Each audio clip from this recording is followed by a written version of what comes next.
Hola, ¿qué tal amigos? ¿Qué tal amigas de plataforma? Bienvenidos y bienvenidas nuevamente a este espacio. Después de una semana ausente, estamos aquí retomando con ustedes la reflexión sobre los hechos más importantes de la coyuntura de nuestro país. Muchas gracias por estar ahí, sea que nos sintonice en vivo a través de los canales de TVX o luego a través de las plataformas digitales. Muchísimas gracias, un fuerte abrazo donde quiera que estén en nuestro país, fuera de nuestras fronteras, donde también es nuestro país el lugar donde ustedes estén.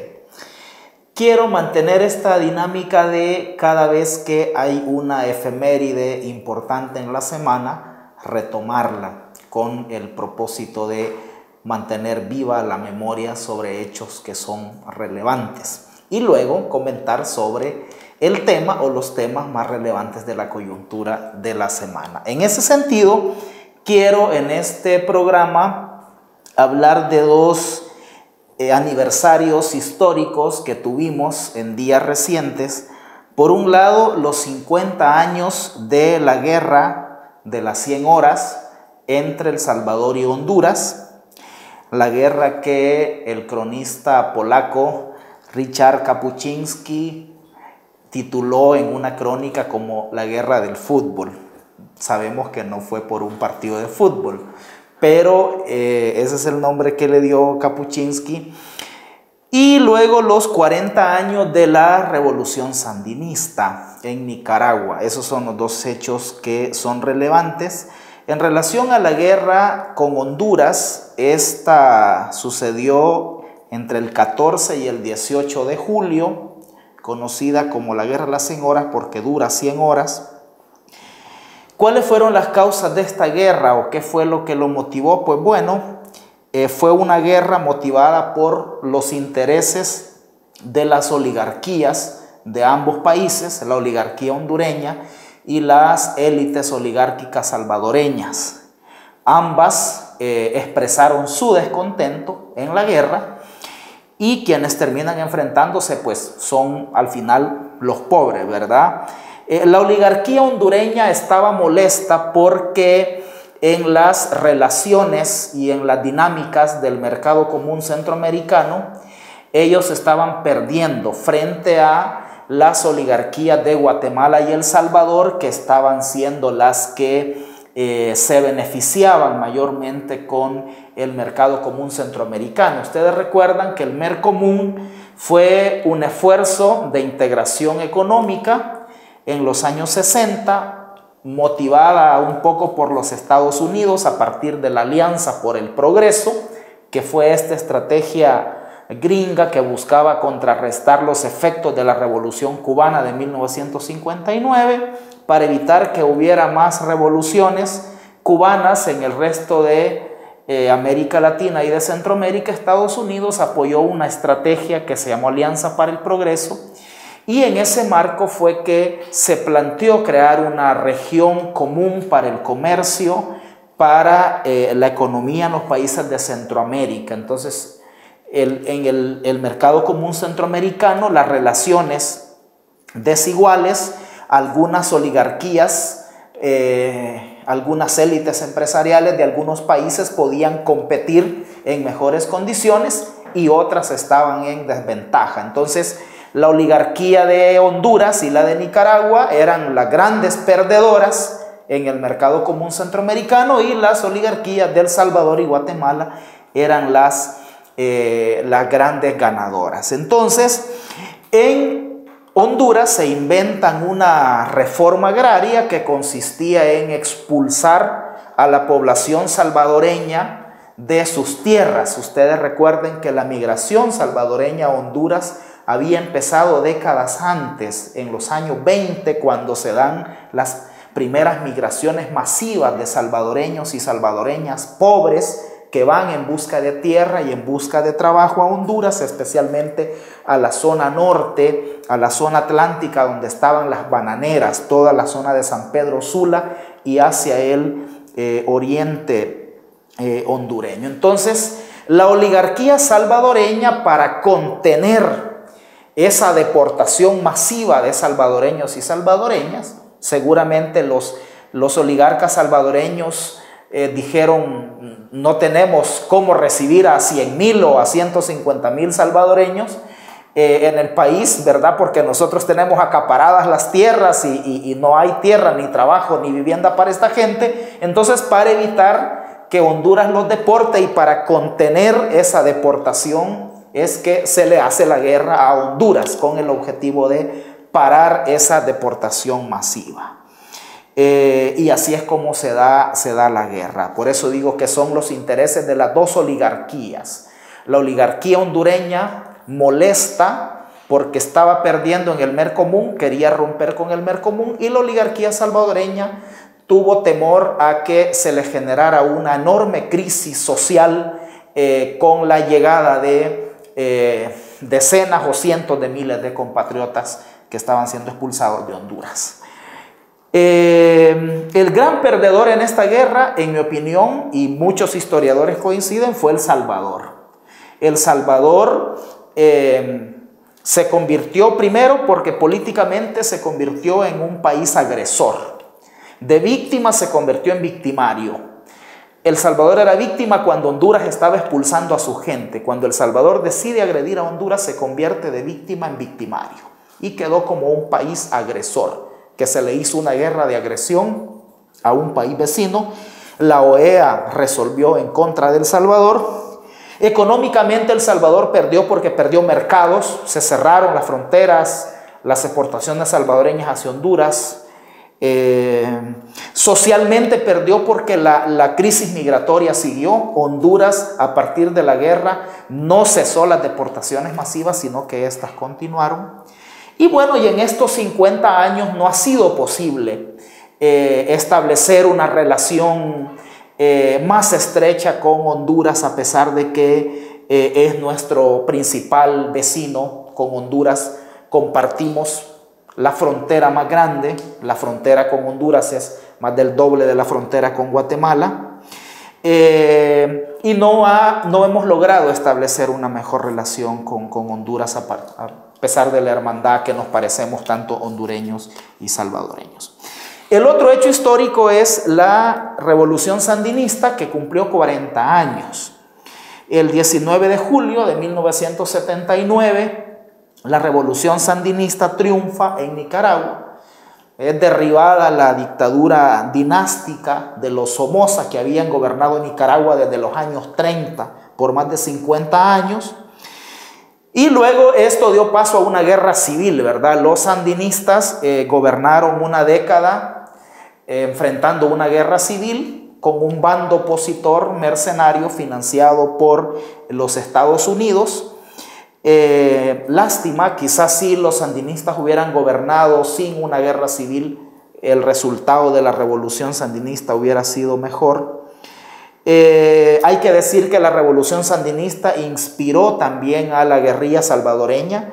La guerrilla salvadoreña intentó emular la gesta insurreccional de los sandinistas en Nicaragua en enero de 1981, cuando lanza la ofensiva general y llama al pueblo a hacer la insurrección. Esto fracasa, ¿verdad? Porque el pueblo no se levantó, la insurrección no se dio, y finalmente, bueno, la guerrilla salvadoreña tuvo que reorganizar su estrategia y pasar de la fallida estrategia insurreccional a una estrategia de guerra popular prolongada, ¿verdad? Que fue como se denominó. Y por último, decir que el actual régimen de Daniel Ortega y su esposa Rosario Murillo poco o nada tiene que ver con la heroica gesta de la revolución sandinista. Este régimen antidemocrático, represivo y neoliberal que Daniel Ortega y Rosario Murillo tienen hoy en Nicaragua dista mucho de los ideales de democracia, de fraternidad, de igualdad que se planteaban en la revolución sandinista de los años 80. Hemos hecho entonces una breve referencia a nuestra historia que me parece importante mantenerla.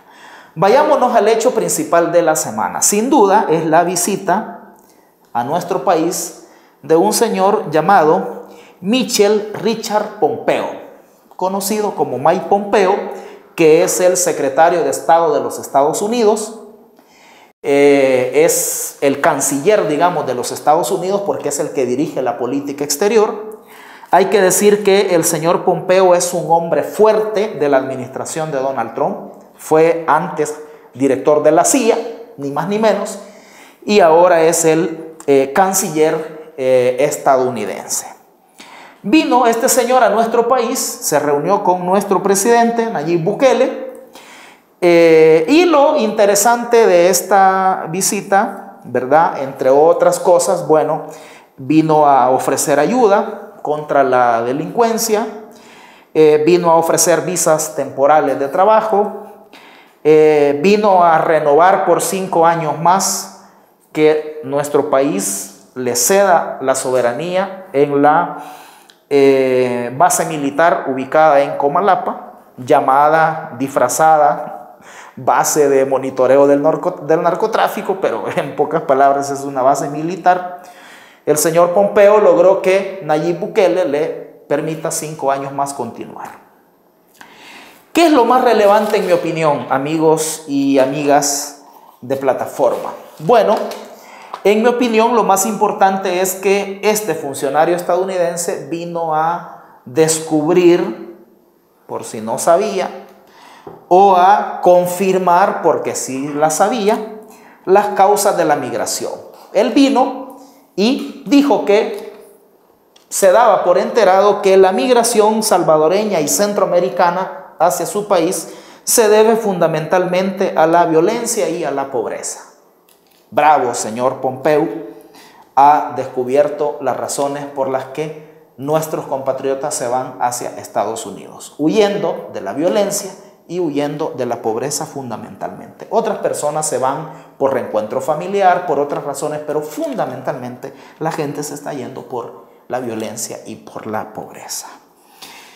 En este sentido, a mí me parece que deberíamos tener algunas consecuencias de la visita del canciller norteamericano. En primer lugar, si el canciller norteamericano constata que la gente se va por la pobreza y por la violencia, debería entonces cambiar en Estados Unidos la visión que se tiene sobre los migrantes. Debería cambiarse esta retórica xenófoba y racista del gobierno de Estados Unidos, en particular del propio presidente Donald Trump, que caracteriza, que define a nuestros migrantes como delincuentes, asesinos, pandilleros, criminales.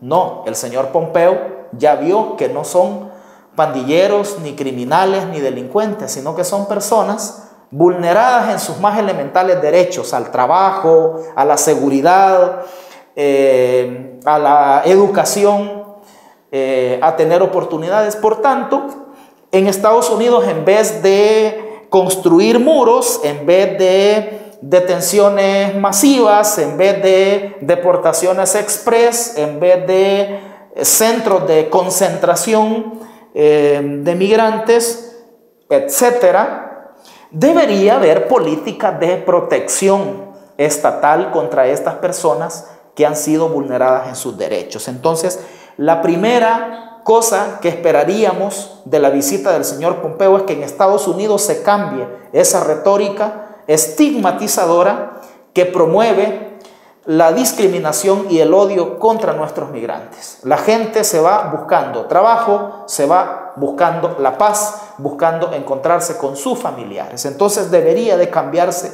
esa retórica antiinmigrante y debería de utilizarse a los migrantes como moneda de cambio en la estrategia electoral de la reelección del presidente Donald Trump. La segunda cosa que deberíamos tener como consecuencia es que los Estados Unidos, a partir de la constatación in situ que hizo el señor Pompeo sobre las causas de la violencia, debería apoyar a que en El Salvador se impulsen esfuerzos estatales que enfrenten estructuralmente el problema de la violencia y de la pobreza en nuestro país. Entonces, debería los Estados Unidos de apoyar en El Salvador, fortalecer la inversión pública y el rol del Estado en lugar de ajustes neoliberales y en lugar de reducirle las capacidades al Estado. Debería de apoyar que se haga una reforma fiscal progresiva, que se combata a las grandes empresas que evaden impuestos y que se revierta este esquema tributario regresivo donde los que pagan más son los que menos ingresos tienen. Debería de apoyar la generación de empleos dignos. Debería apoyar el incremento del salario mínimo. Debería apoyar la renacionalización de las pensiones. Debería apoyar condonar o renegociar deuda externa de nuestro país. En fin, debería de apoyar que se cree un modelo de desarrollo incluyente, inclusivo, sustentable, y no mantener este modelo económico neoliberal que es el generador de exclusión y marginación que genera la violencia y la pobreza por la cual nuestra gente se va para Estados Unidos. Hay que decir que además Estados Unidos tiene la obligación de hacerlo porque tiene responsabilidad en el problema de la violencia y en el problema de la exclusión económica. En el problema de la violencia hay que recordarle al señor Pompeo que las pandillas se originaron en Estados Unidos. Surgieron en las calles de Los Ángeles y luego con las deportaciones vinieron a El Salvador. Un problema que se generó en Estados Unidos y lo exportaron a El Salvador. Entonces, luego las políticas manoduristas, la impunidad, todo lo que favoreció el crecimiento de las pandillas, Estados Unidos fue tolerante de esas políticas en nuestro país y en los demás países de la región. Y en el modelo neoliberal, Estados Unidos tiene responsabilidad porque fue el que promovió, el que impuso estas medidas neoliberales a través del Fondo Monetario Internacional, el Banco Mundial. Imagínense ustedes que todo el paquete de privatizaciones en el segundo gobierno de Arena, el de Armando Calderón Sol, venía como condición de un préstamo de $100 millones del Banco Mundial. Estados Unidos utilizó el Banco Mundial y el Fondo Monetario para imponer las medidas de ajuste neoliberal a través de sus transnacionales y a través de las élites políticas locales, ¿verdad? Que en consonancia con Estados Unidos impusieron este tipo de políticas. Esperemos pues que la visita del señor Pompeo traiga como beneficios para el país una reforma migratoria integral en Estados Unidos y un apoyo a que en El Salvador se impulsen cambios estructurales para resolver los problemas de desigualdad, de injusticia histórica, de pobreza, de falta de oportunidades que hace que nuestra gente tenga que emigrar.